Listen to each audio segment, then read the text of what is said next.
Hey everyone, I'm back with another video for Domain Zoo. This time I'm not going to be covering my own gameplay. I'm going to be taking a look at a match from the recent Magic Online Champions Showcase. This is going to be a Domain Zoo deck piloted by Carl Serap, you see right here. He's going to be playing against Eldrazi Tron.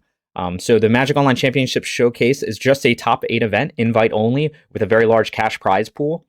The players do not know, they're going to try to spike their deck for a very small meta. They are not playing in any pool play or anything like that. They are only playing a top 8.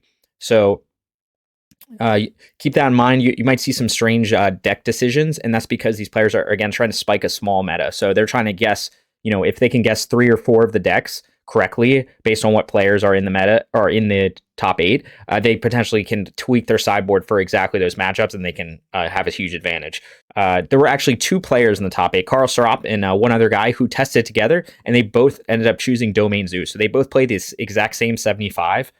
So that's exciting because it shows that, there are competitive players, high level players, who are taking the deck very seriously and believe the deck to be very powerful. So we're going to hop into the coverage. I'll link to the original coverage on Twitch TV from the Magic, Twitch stream. But we'll hop right into it, and then I'll pause it throughout to give my feedback. I think it's useful to obviously watch very experienced players pilot decks. And I also give my commentary on kind of deck choices, and if maybe there are lines that he plays differently that I can learn from, or lines that I would play differently. So let's hop right into it. So this is the team deck that Carl Serap and Stefan Schutz worked on. This is Domain Zoo. This is an aggro deck. It is attacking. It is also playing a bunch of undercosted, oversized creatures similar to the Eldrazi Tron deck, but rather than cashing in on inevitability, it's trying to kill the opponent 5 points at a time. Okay, so that was a little intro about what Domain Zoo is for people who are unfamiliar with the deck. If you're watching this channel, you've probably seen me play it before, and you're probably a fan of the deck. Maybe you pilot it yourself. So we'll hop into it. So if we look at their list, we'll start with the main deck. There's 60 cards. The land you can't see in the right corner is just Steam Vents. So this 60 cards is actually almost exactly the same as versions that I've run in the past. So we've got basically all of the same main deck creatures. We got our Kavu, Scion, Ragavan, Brawler, Stubby D, Tribal Flames, Bolt, Binding, Nikado. And then we usually talk about the deck has 2 to 3 flex slots, depending on how many lands you want to run. In this version, he's running 21 lands, which is usually what I like to do. He's got 3 flex slots. So you see he's got 2 Dromoka's Command. That's a card I played in the flex side. I think it's very strong. Great to go in the main deck. Protects your creatures, destroys enchantments, does all kinds of great stuff. So I think it's a very strong card. And he's got a 1 of Burst Lightning. This is not something I've tested before. Burst Lightning deals, it works basically like a shock, and then it has the option to overload for 4 extra mana. It can deal 4 damage. So you might think like, oh, that's like not that great of a deal. But you can think of it as late game. It can, you can use that as the final burnout for an opponent. So maybe you just top deck it late game and you have extra mana, or you're flooded or something, then that's why the Burst Lightning can act as almost another copy of Tribal Flames. And in the early game, it can act as another copy of Bolt for removal, of a creature. So he's just kind of running this as a 5th copy, I guess, of Bolt or Tribal Flames, depending on the situation. I think that's fine as a 1 of in the flex slot. It's not something I've tested, but I could see the value of it. Sometimes you just need that turn 1 removal if you're going against a Ragavan deck. And sometimes you just maybe need a little more damage for burn. So I think having 1 of Burst Lightning is fine. I think it could have been a remand. It could have been other stuff. And overall, it's not that big a deal. So in the sideboard, his sideboard is what I would say is very weird for me. Now, again, I'm usually building decks for either an MTGO League meta, a paper, something like an RCQ event. So kind of a wide open meta. Championship, or sorry, a challenge. So things like that. So you want kind of like diverse cards. He's building this deck for a very specific meta. So he's trying to guess what other players are going to play. Sometimes that's easy because you might have a player who only plays 1 archetype. So for example, his opponent here, for what I understand, almost in modern events, almost always plays Eldrazi Tron, or at least that's how he qualified for this event. So it was very likely that he was going to play Eldrazi Tron again. So that's why the opponent had some, I would call them unusual deck choices. So starting off, we'll start with the stuff that's typical. So he does run Giganta as his companion. as to be expected. He does have some graveyard hate with Rest in Peace. He's got one of Spell Pierce. I don't love Spell Pierce. I would prefer Flusterstorm, especially in the sideboard. It's better against Cascade, better against a lot of things. Can't force it, things like that. So I prefer having, with WD already in the deck, which is kind of a Spell Pierce-like effect, I prefer having Flusterstorm to that. He's got Wear Tear, so that's we've talked about that before. It's a pretty good card. He's got a Hushbringer up here. And again, if you can't see the deck right now, or sorry, the sideboard right now, I'll link it in the description. But he's got a Hushbringer up there. That's a little that's a great card as well, depending on what your matchups are. Very good against elementals, against Yawgmoth, or sorry, not against against elementals, against anything with ETB triggers. Very good against scams, stuff like that. Okay, the weirder cards are what I call them. So he runs Engineered Explosives as a one of. That's not that weird. I've seen some lists do it. I prefer Hidetsugu usually if I can play it, but Engineered Explosive is also applicable. There's some matchups where Explosive is potentially better than Hidetsugu, but the fact that Hidetsugu hits 1 mana and 0 drops can be better against like Hammer Time, Artifact Fitting, things like that. So he's got one of Engineered Explosives. That's fine. Okay, and then he gets very weird. So he goes with a Void Mirror. Sorry, 2 of Void Mirror. Oh, sorry, this was 2 of Rust in Peace and 2 of Wear Tear. So those are pretty reasonable choices. He goes with a 2 of Void Mirror. That is not a card I have tested in Domain Zoo. Usually you think of it as a card that counters, maybe it's decks that don't have other options for other Cascade hate, and they'll play something like Void Mirror. The nice thing about Void Mirror is it does hit Tron, which is why I believe he was playing it, and it also hits Cascade spells. So he's getting he knew that it was likely one of the players was playing Tron, so I think that's why he went with Void Mirror here, instead of just going more typical Cascade hate like Teferi, like more Flusterstorms, things like that. So that one's a little strange choice. He does have one Orvar right here, which I personally do not understand why you would bring in Orvar for this deck. Orvar, of course, is for the creativity matchup, but that matchup with Domain Zoo is that is one of the most favorable matchups for Domain Zoo.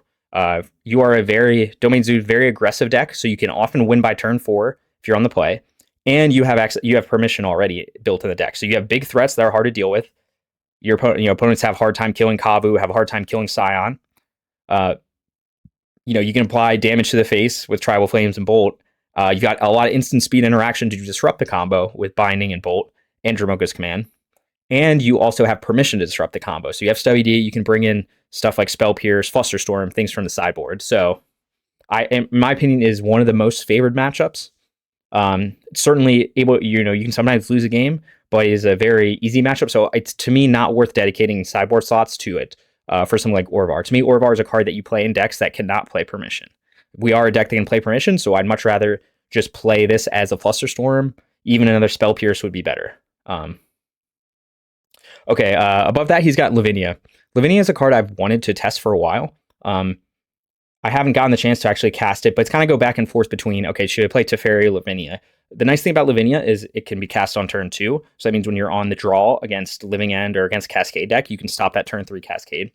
The nice thing about Lavinia is it can't be forced. So, something like Living End, where their only hate for Lavinia, other than Brazen Borrower to bounce it, is forced. But Teferi can be forced, Lavinia can't. So Lavinia also stops Elementals and Leyline Binding, which means it can be very good in something like a control matchup or against just any kind of Omnath deck. So that's why I think Lavinia is definitely a card I want to test some more. It's got a lot of applicability. The downside of it is it does die to fire. If I'm talking about the Rhinos matchup, dies to fire, it'll die to Dead Gone, stuff like that. So it is a little more vulnerable to kind of just damage-based creature hate, but it is better against things like Force, Spell Pierce, stuff like that. Okay, and the only other card, they have a 1 of Expressive Iteration. I think that's kind of strange. I'm not sure what matchups they were going to bring it in with. Maybe that's just if it's a fair matchup, it's a grindy matchup like Scam, Murktide, stuff like that. Maybe he just wanted the 1 of Expressive Iteration to bring in to just give him a little extra juice if he needed it. And then his last card, and the weirdest by far, is Ceremonious Rejection. That's a card I never heard of before. It's a 1 blue to counter a colorless spell.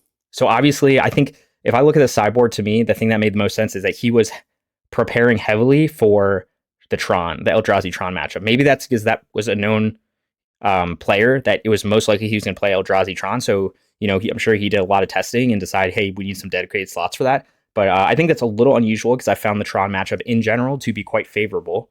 Eldrazi Tron may be a little trickier because they can put out blockers and stuff like that, but certainly still manageable. But he in his testing determined that, hey, I need Ceremonious Rejection. I think in an open meta, there is no way I'm playing Ceremonious Rejection because there's just like Tron is not a very common deck to encounter, and when you do encounter it, it's generally a pretty easy matchup because we're such an aggressive deck and we play Permission. So, but that's my assessment of kind of his deck choice. I think I really like the main deck. I think the sideboard choices are a little wonky for me, but again, he was doing it based on a very specific meta that so I'll be interested to see how the cards perform. So one of the things that's really nice about this deck is you do just present a ton of threats. So if you think someone might just be trying to only bring 1 or 2 removal spells to the table and have their other threats come out on top, this is a great kind of deck to try and punish that gameplay.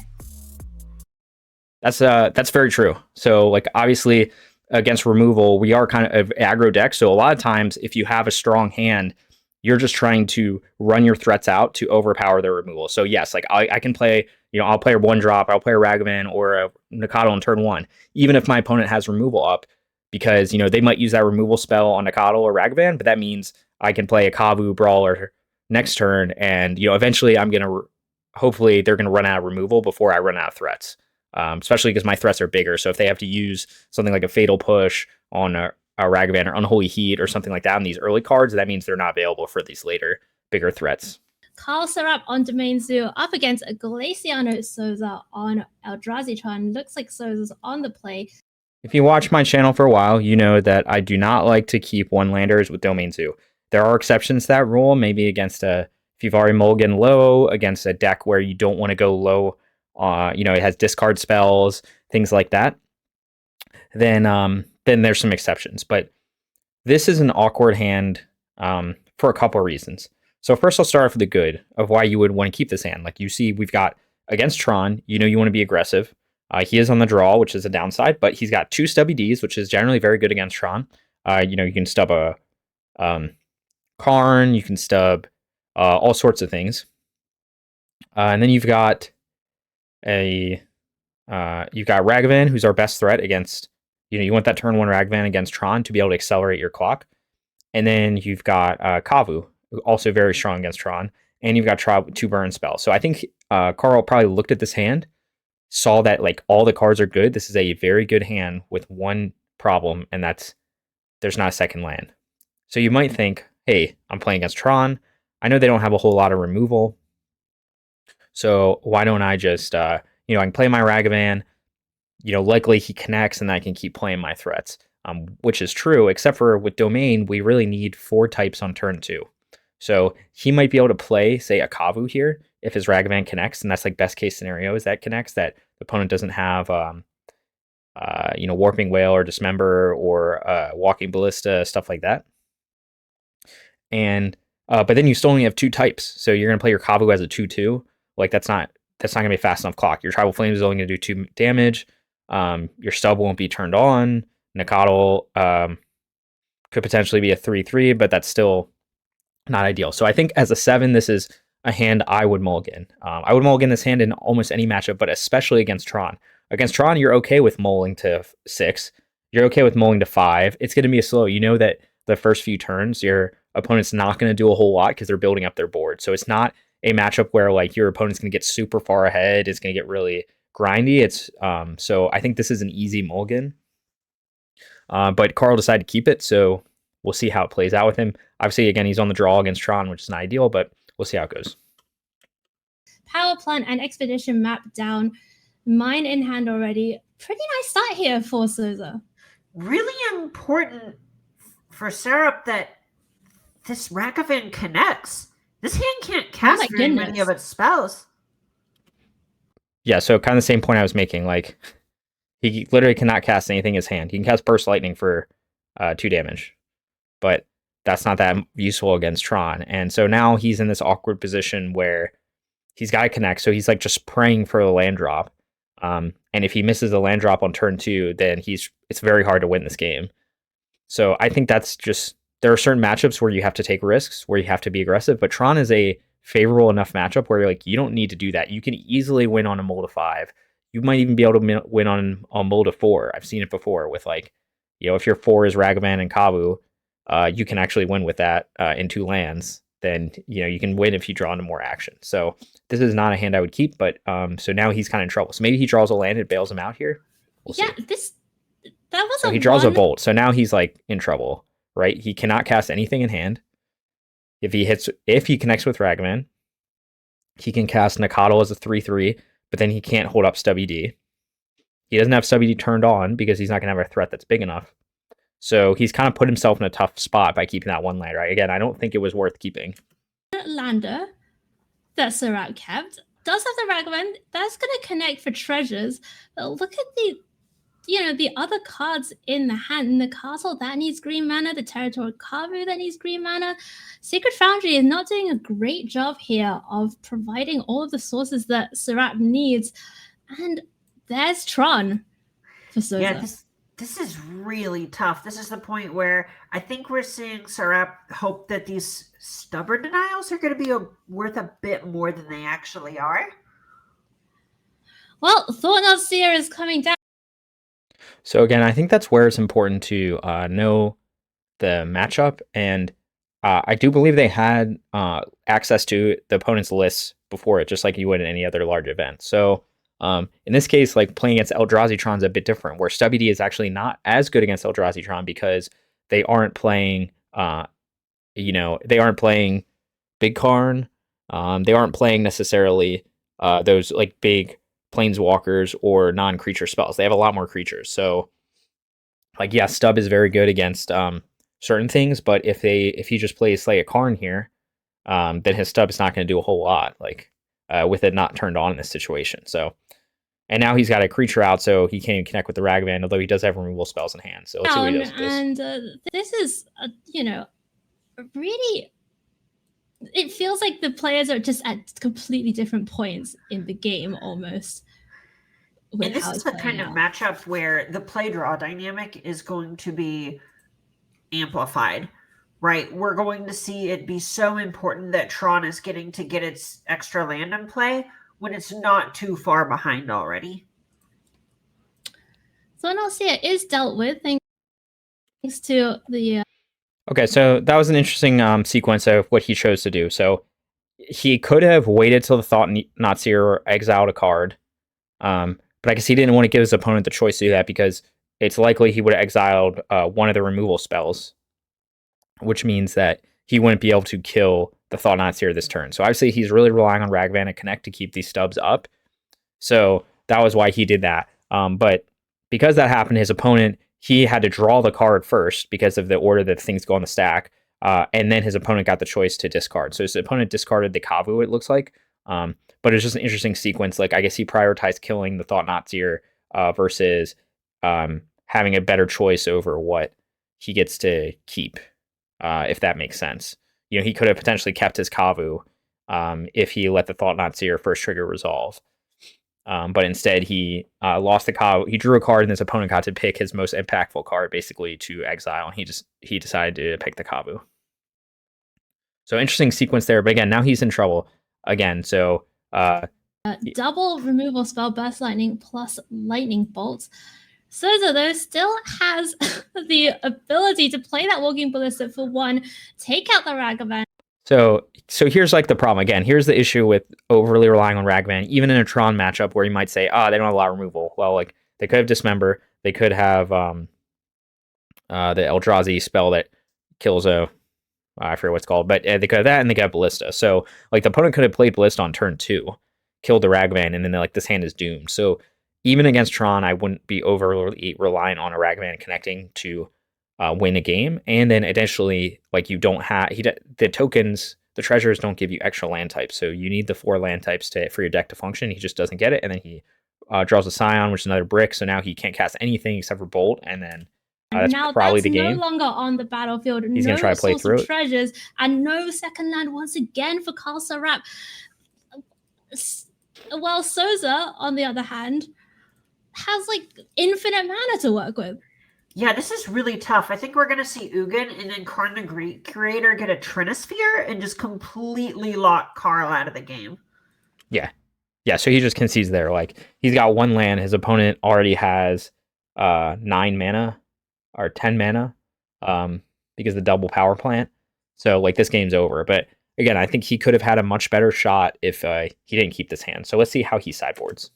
Yeah, the Carl has seen enough. It's not often, I think, that you're on 1 mana, your opponent's on 9, and you can have much hope of closing out that game. Very quick concession, and Glaciano Souza is 1 game up in the modern portion with Eldrazi Tron. And if you look at his pace of play, it is apparent how much modern he plays. Right, Souza's just playing very quickly, knows this type of matchup. Even if Domain Zoo is a little under the radar, at the end of the day, it's an aggro strategy that Souza's used to playing against, and he knows the types of lines that he needs to be taking. Looking at the sideboard, Souza, I see bringing in potentially the Sky Sovereign as well as Cityscape Leveler, one of the newer cards from Brothers War. Okay, so just looking. And a lot of this is based on the fact that Reality Smasher, on top of maybe just getting outsized a lot of the time. So just looking at how he's sideboarding so far. So he cuts 2 lightning bolts and a burst lightning, which I think I agree with.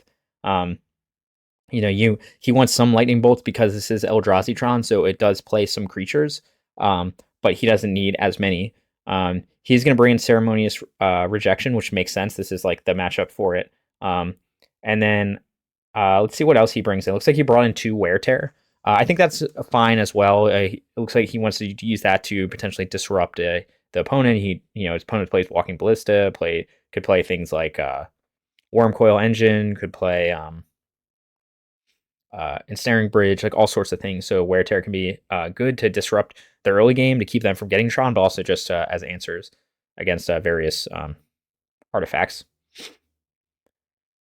And I think that's all he's going to bring in. He does take out the Dromoka's command. Down with a ton of removal. It looks so bad against Leyline Binding. It looks really bad against Tribal Flames. It's so funny. Normally 5/5 is just kind of the biggest kid on the playground, but that's not true here. Yeah.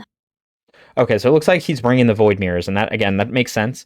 It seems like he cut the Dromoka's command, which I think Dromoka's command, I could see that against Tron. Like, you mostly have, although this is Eldrazi Tron, so it's got more creatures than usual, it is still Tron, so it's playing a lot of Planeswalkers, just not playing a lot of spells. And the removal is likely to be Dismember, which Dromoka's can't protect your creature against, so I think that makes sense. And Void Mirror, of course, a strong card in this matchup, so he brings that in. Having a look at what Castle Rap is doing, Wear and Tear is coming in. I see that 1 singleton copy of Ceremonious Rejection coming in. That one could be pretty key in the stopping something terrible from happening, should we say, department. And these 2 copies of Void Mirror are going to be huge. This is the reason that Eldrazi Tron is forced to play a couple of Swamps in its deck. Otherwise, that card can completely turn off every spell that Souza would want to cast. Okay, this hand is very good against Tron. And the reason is it's an aggressive hand. He's on the play. He's just going to want to be as aggressive as possible. So he's got a turn 1 threat, he's got a turn 2 threat, and he's got burn in hand. So this is a very good hand. Definitely an easy keep, and you can just start off running with playing your threats out. Of course, you don't have the permission yet, but you are on the play, so that's less of a concern. And maybe you draw into action.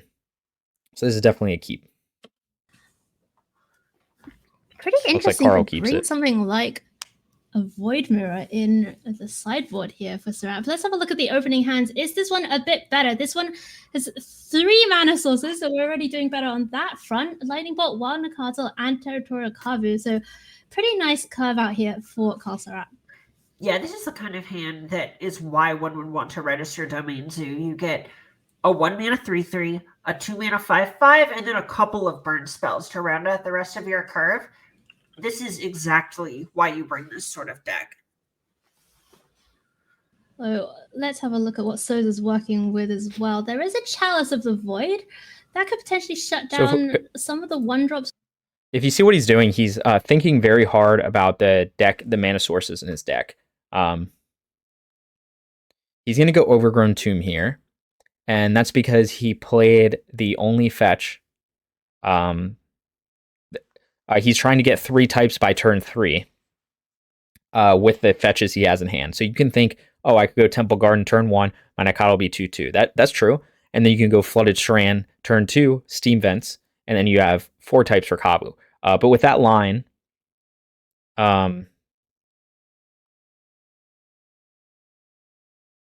so that is actually a fine line. So I believe he's running in this list. He's running Overgrown Tomb. So that would have been a possibility. It might have been what I would have done, but there's also the argument to make for some deck thinning. So you can go. Actually, I'm thinking about this more because he has Overgrown Tomb. Like, I actually don't like what he's about to play here. So maybe I believe he goes some Overgrown two-drops Tomb on turn so 1. access a bit more mana. Dismember could deal with an early threat. So it's a small thing, but I think I would rather just play the Temple Garden and then go Flooded Strand for Steam Vents, and then turn 3 you can get your Overgrown Tomb if you need it, or something else. I'm not sure exactly what he was playing around, but like black mana is not important to this deck on turn 1 at all. But the other colors are important, and he could end up in a situation where maybe he wants double blue, for example. So what he's played right now, he doesn't have a way to get that. So now he's a bit more limited if, depending on the cards he draws. So I don't love the turn 1 Overgrown Tomb play. I'd much rather see him play the Temple Garden and then hold the Heath and the Flooded Strand in hand for later turns. But he goes Overgrown Tomb here. Sky Sovereign and Khan maybe for a bit later on, though. Ooh, and we see the 1/1 Wild Nakatl here, really prioritizing this Overgrown Tomb coming down early. Fetching in Domain Zoo is one of the hardest things to do. Okay, so he draws a Ragavan here. So big thing is the opponent plays Eldrazi Temple. This is, especially being on the play, this is so important again in this matchup. That means that your opponent cannot have Tron until turn 4 now. And Domain Zoo on the play can kill by turn 4. So now you can just turn on, basically if I see that, I'm just going to turn on the Jets and just say, okay, I don't even care about counters, disruption, any of that. I'm just going to play my threats out and keep attacking. And, I'm going to just kill him before he can even play one of his big Tron threats. So right here, I assume what he does is play Flooded Strand, grab Sacred Foundry, and then you have 4 types. Let's see what he does here. Yeah, this tension between needing to get your domain online and get all of those land types, and also to be able to maximize the spells that you have going on in hand right now, certainly very interesting and a very skilled testing deck. There you see Steve.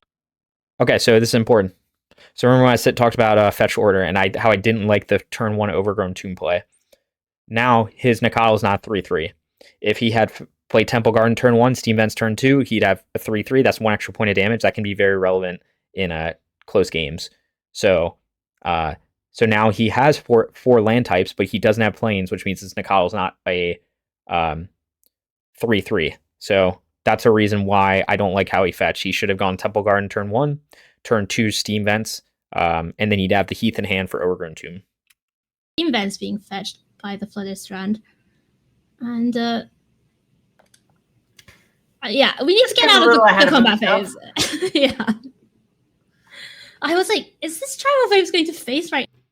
That's the smart play to play the Kavu. Obviously, he had the option to he could have played Tribal Flames there for 4. That's a pretty bad play. He could have dashed Ragavan earlier, but then he's just got that 1 man. I think you need to get the Kavu on the board. Again, you're just trying to be aggressive and play some big threats. So I think I like this play. Now, but no. Just the Kavu coming down.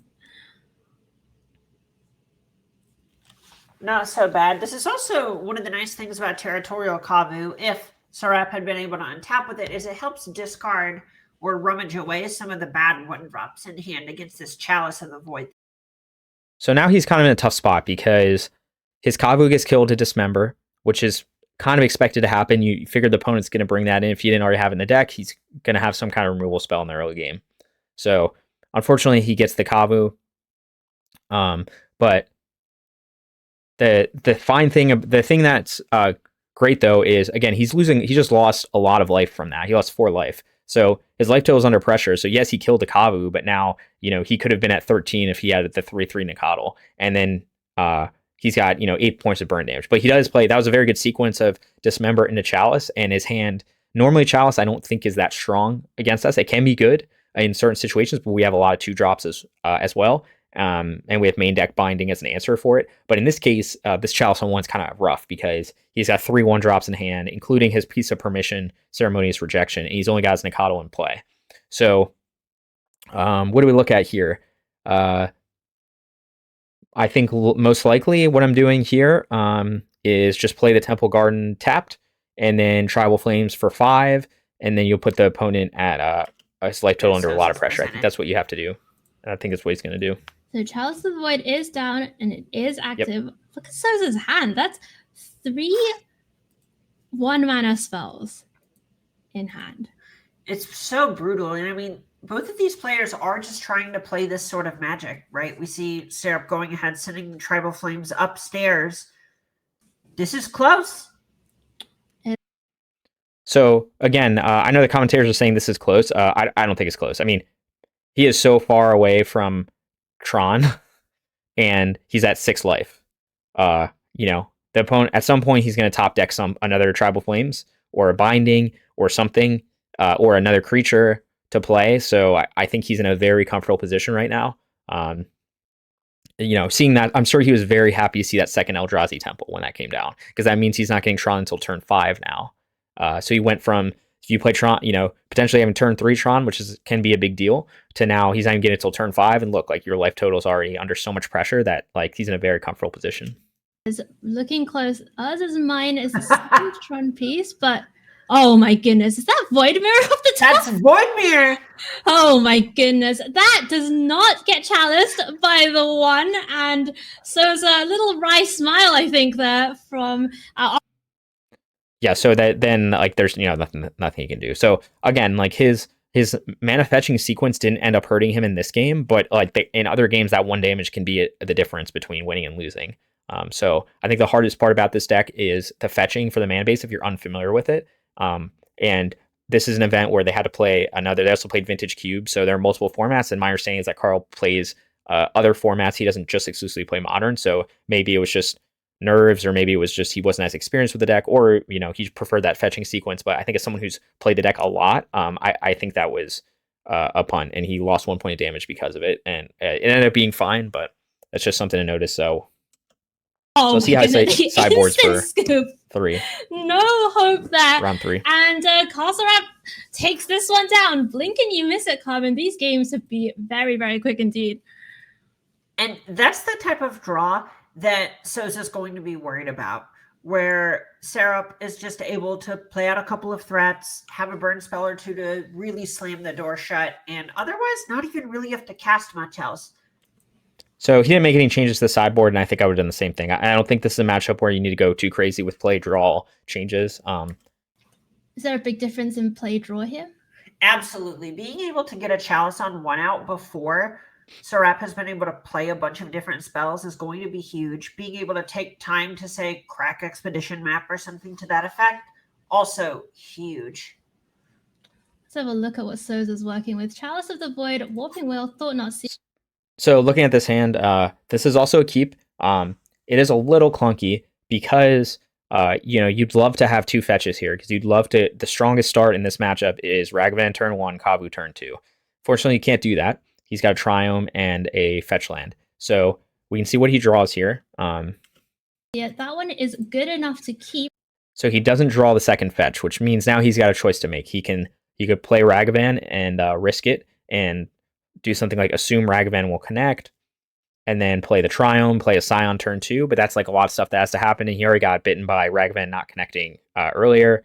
Your opponent might have something like Warping Whale, might have another Dismember, things like that. So Ragavan on the draw, much less powerful than on the play. So I think in this case, although it feels bad to do, I think you maybe just play Triome. I think that's what he's going to end up doing, but it's close, but I think you just have to play... you just play Triumph because the risk of Ragavan dying, especially on the draw, is just too high. And Karlsruhe also with a hand full of gas. There's Ragavan, there's the Void Mirror that was so decisive in the last game.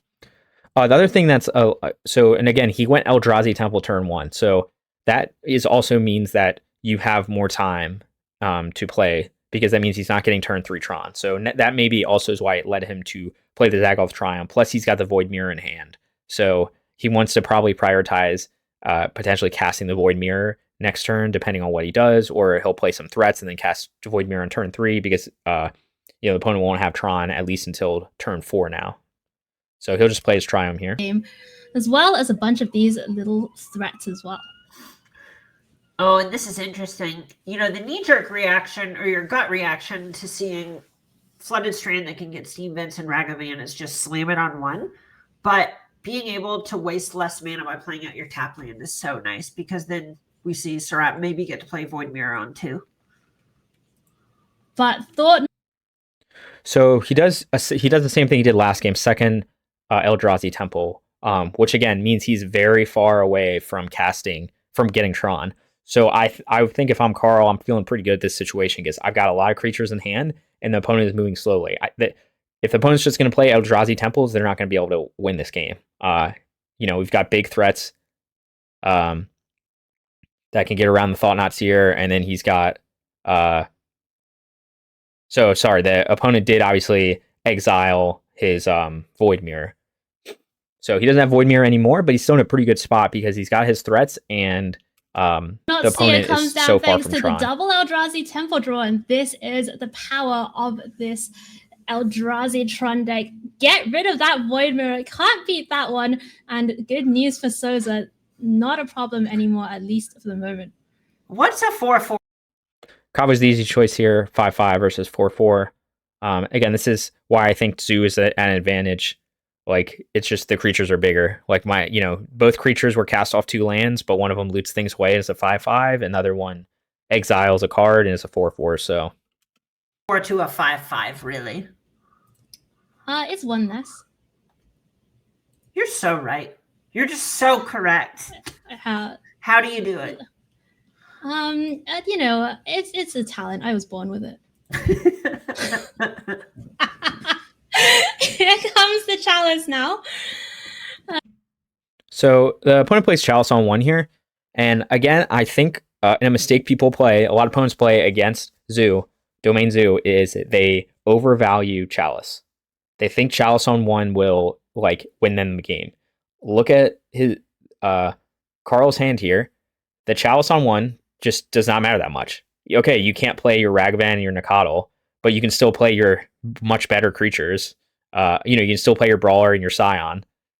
So it's just not that. Now, sure, he could have a hand of all 1-drops, but we have a pretty even split of 1-drops and 2-drops in the deck. So I just think at this point, this is kind of illustrates how Chalice on 1 is not. It can be good, but a lot of times it's just very medium. It is going to be down on 1, so we're locking down these smaller threats that Karlsruhe has going on, as well as that Stubborn Denial. But Neshoba Brawler doesn't care about Chalice of the Void. There's Territorial Kavu already at least 1 bigger than the Thought-Knot Seer. And so look at this. These Neshoba Brawlers can even just attack past Thought-Knot Seer here. Right.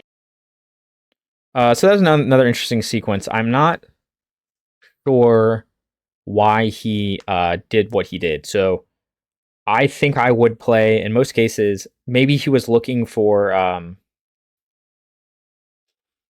my guess is maybe he was trying to loot away for a binding here, or something like that, to get rid of the Chalice, or to bind the... I'm not exactly sure. I think normally I would want to play the Scion before combat, so that if he tries to chump with Thought-Knot Seer, you're still pushing through that 1 extra damage.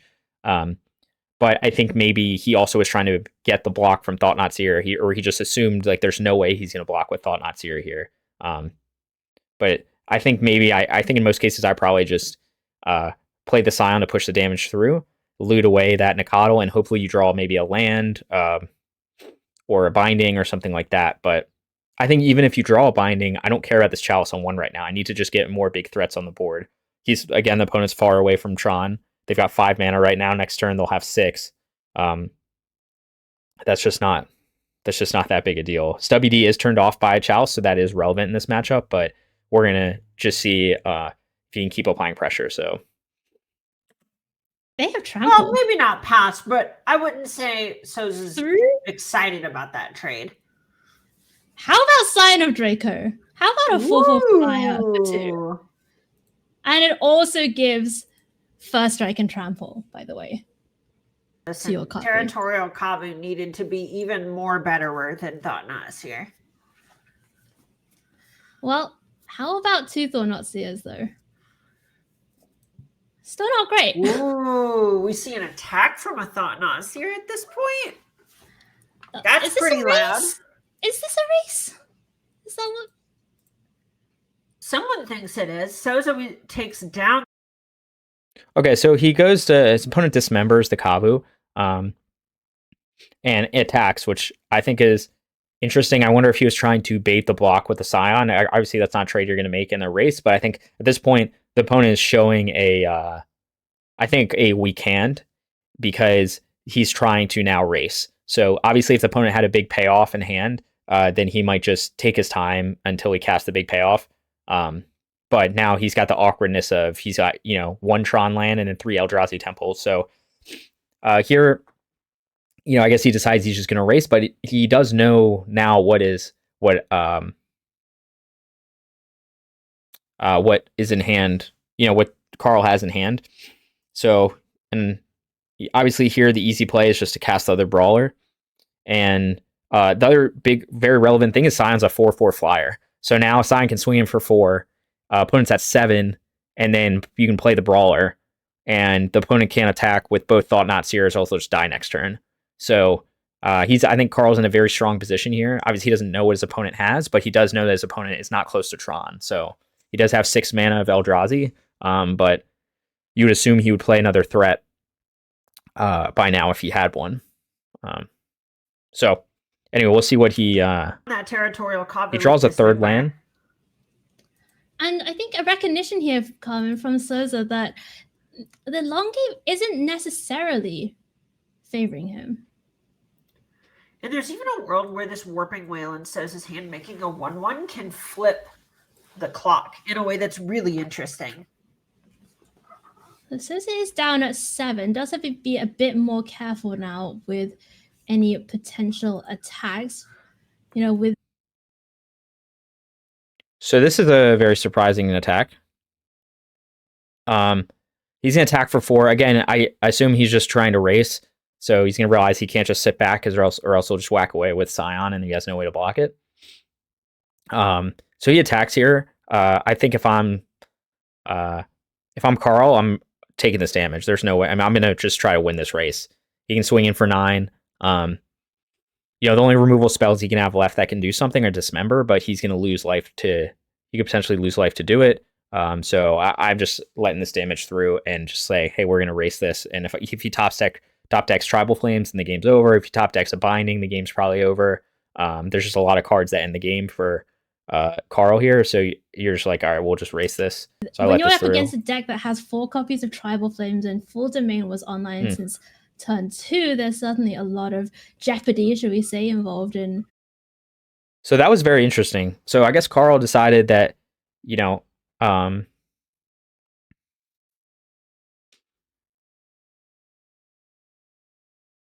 that he wants to make that trade.